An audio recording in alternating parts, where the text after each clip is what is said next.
Quais são os sintomas da doença de Parkinson? Os sintomas podem ser divididos em duas categorias: os sintomas motores e os sintomas não motores. Os sintomas motores são aqueles que afetam os movimentos do corpo e são os mais facilmente diagnosticados por serem de fácil percepção.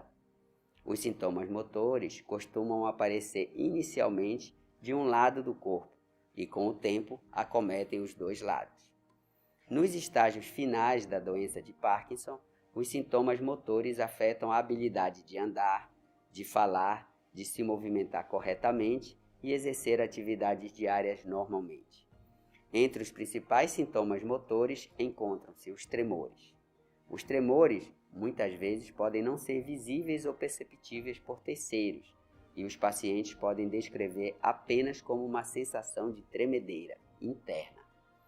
Quando se manifestam, os tremores usualmente começam nas mãos, quando o portador está parado ou descansando. Importante notar que o tremor desaparece com o movimento do membro afetado. Eventualmente, o tremor se espalha para outros membros, tornando impossível que o indivíduo controle seus movimentos. Sentimentos como ansiedade, raiva ou nervosismo podem piorar a manifestação dos sintomas motores. Ele costuma afetar inicialmente as pernas e a língua. A lentidão dos movimentos afeta a coordenação, causando, em quadros mais graves, cansaço extremo e incapacidade de se levantar devido à exaustão.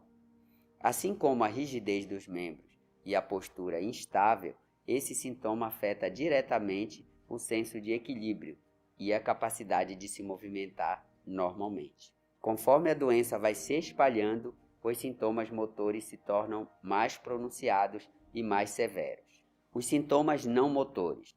Os sintomas não motores estão relacionados às manifestações que não afetam os movimentos.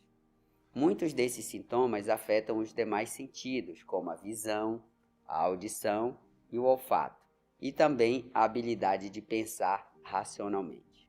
Problemas cognitivos, demência, perda de memória, alucinações e transtornos psicológicos são alguns dos sintomas não motores que podem se manifestar em pessoas que têm a doença de Parkinson. Cerca de 40% dos pacientes que realmente portam a doença apresentam algum quadro de psicose, sendo as alucinações visuais as mais comuns. Esse sintoma pode permanecer durante algum tempo, como efeito colateral do uso dos medicamentos que são usados no tratamento da doença. Fadiga, dores musculares, dificuldade para dormir, insônia durante a noite e perda do olfato também podem ocorrer. Muitos dos sintomas são semelhantes a outras doenças, de forma que é preciso identificar um conjunto de manifestações motoras e não motoras para o devido diagnóstico correto da doença de Parkinson, além do início do tratamento. A maioria dos sintomas só são relatados já com um quadro particularmente avançado, ainda que não seja muito severo, e o tratamento deve ser iniciado o quanto antes.